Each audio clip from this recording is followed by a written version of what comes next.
लालची भाई। गांव छोटा था, लेकिन वहां के लोग बड़े दिलवाले थे। रामू और श्यामू के माता पिता बहुत ईमानदार किसान थे। उन्होंने बेटों को बचपन से सिखाया था, सच्चाई और मेहनत से बड़ा कोई धन नहीं। माता पिता के देहांत के बाद दोनों भाई अकेले हो गए। शुरुआत में सब कुछ ठीक चला, लेकिन जैसे जैसे रामू बड़ा हुआ, उसकी सोच बदलने लगी। रामू का सपना। रामू अक्सर सोचता, क्यों हम गरीब हैं? क्यों हमें दूसरों के आगे हाथ फैलाना पड़ता है?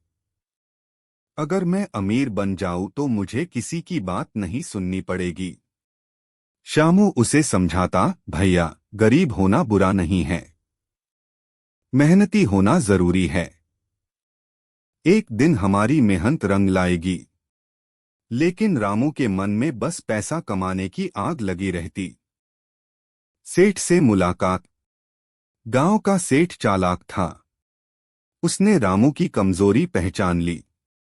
एक दिन उसने रामू को बुलाया और बोला, रामू, तुम्हारे पास अच्छे खेत हैं।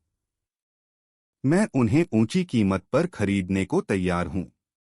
तुम पैसा लो और शहर जाकर धंधा करो। कुछ ही सालों में तुम भी अमीर बन जाओगे। रामू के मन में जैसे बिजली कौंधी। वह घर आकर बोला, श्यामू, यही मौका है। खेत बेच देंगे और बड़ा धंधा करेंगे। श्यामू ने मना किया, लेकिन रामू ने। गांव वालों का गुस्सा। जब गांव के लोगों को पता चला कि रामू ने खेत बेच दिए, तो सबने कहा, अरे मूर्ख, खेत तो किसान की जान होते हैं। इन्हें बेचकर तुमने अपनी जड़ें काट दी। श्यामू को बहुत दुख हुआ, लेकिन उसने भाई का साथ नहीं छोड़ा। उसने सोचा, भाई भले ही गलत है, लेकिन मैं उसे अकेला नहीं छोड़ सकता। शहर की चुनौतियां। शहर का जीवन बिल्कुल अलग था। शोरगुल और भीड़। श्यामू को गांव की शांति याद आती।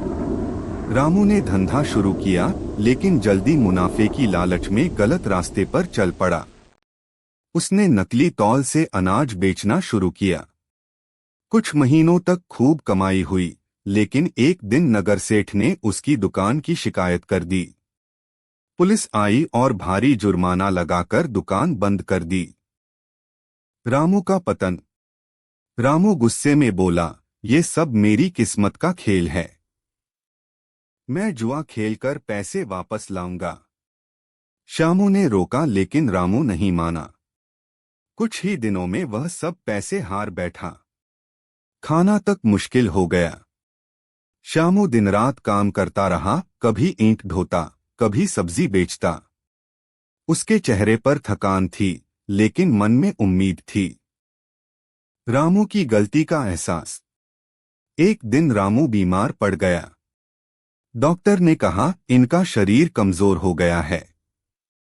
इनको अच्छा भोजन और आराम चाहिए। श्यामू ने अपनी मजदूरी से दवा खरीदी और भाई की सेवा की। रामू की आंखों में आंसू आ गए। उसने सोचा, मैंने इसे कितना दुख दिया, लेकिन यह फिर भी मेरी सेवा कर रहा है।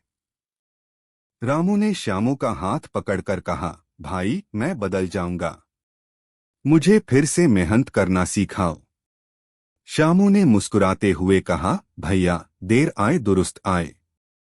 चलो गांव वापस चलते हैं। दोनों भाई गांव लौटे। शुरुआत में लोग हंसते थे, देखो, शहर से खाली हाथ लौट आए।